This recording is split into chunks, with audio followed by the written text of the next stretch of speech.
নমস্কার বন্ধুরা, আজকে আমি নিয়ে চলে এসেছি থালগুনি শাকের তরকারি রেসিপি।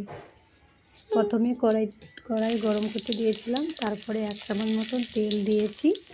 তেল দেওয়ার পরে দুটো শুকনো লঙ্কা কেটে দিয়েছি, 1/2 চামচ মতন পাঁচফোড়ন, 1/2 চামচ মতন গোটা জিরে দিয়ে দেব।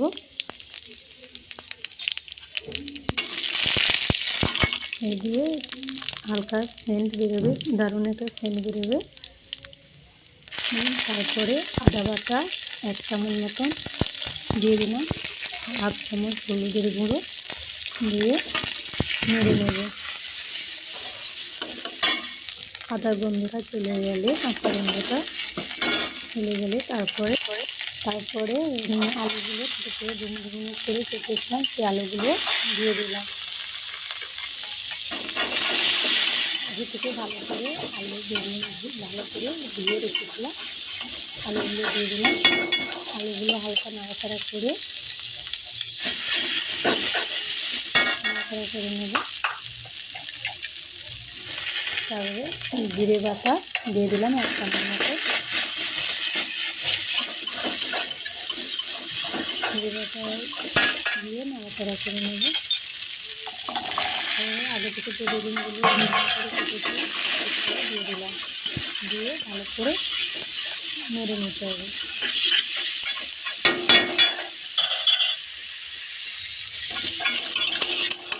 ভালো করে কষা হয়ে গেছে আলু আর বেগুন। দেখুন এইভাবে কষে নেবে তোমরা। তারপরে ধুয়ে রেখেছিলাম আগে থেকে শাকগুলো, সেই শাকগুলো দিয়ে দিলাম, দিয়ে আবার নাড়াচাড়া করে নেবে। নাড়াচাড়া করে এইভাবে নাড়াচাড়া একটু করে নেবে।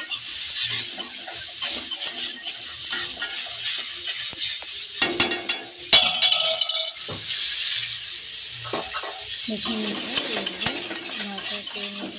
যারা খেতে চায় না, এইভাবে তরকারি রেঁধে বেড়ে দারুণ, বাড়ির সবাই খেতে চাইবে, বাচ্চারাও খেয়ে নেবে।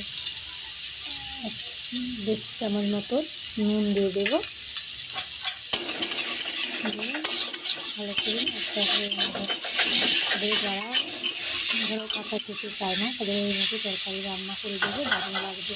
এবারে তোমরা চাইলে সরষে বাটা দিতে পারো, কিন্তু আমি সরষে বাটা দিই না, কারণ আমার বাড়িতে সরষে বাটা দিয়ে খেতে চায় না, তাই আমি সরষে বাটা দিচ্ছি না, দিতে পারো। জল দিয়ে দেবো, কারণ অল্পই জল দিয়েছি, কারণ ছোটো ছোটো করে আলু যখন কাটা হয়ে আছে আর শাক যেহেতু একটু জল লাগবে না, তাই 1 বাটি মতন, বড়ো বাটির 1 বাটি মতন জল দিয়ে ভালো করে নাড়াচাড়া করে নেব।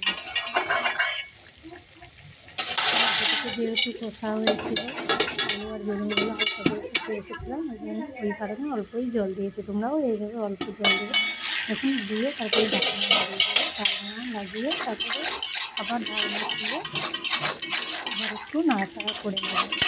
নাড়াচাড়া করে ভালোভাবে সেদ্ধ হওয়ার জন্য আবার ঢাকনা লাগিয়ে দেবো। তোমরা বাড়িতে রান্না করে খেয়ে দেখবে কেমন লাগে। যদি তোমরা প্রথমবারই রান্না করে বলে রান্না করে খাবো সবাই।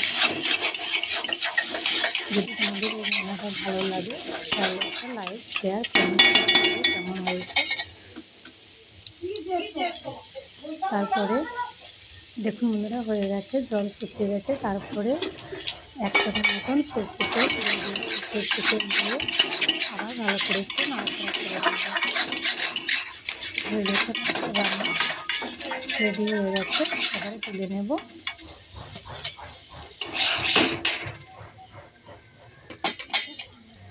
দেখুন বন্ধুরা কত সুন্দর হয়েছে, আপনারা খেয়ে দেখবেন, দারুণ লাগবে। ওইটা দিয়েই 1 থালা ভাত খাওয়া হয়ে যাবে।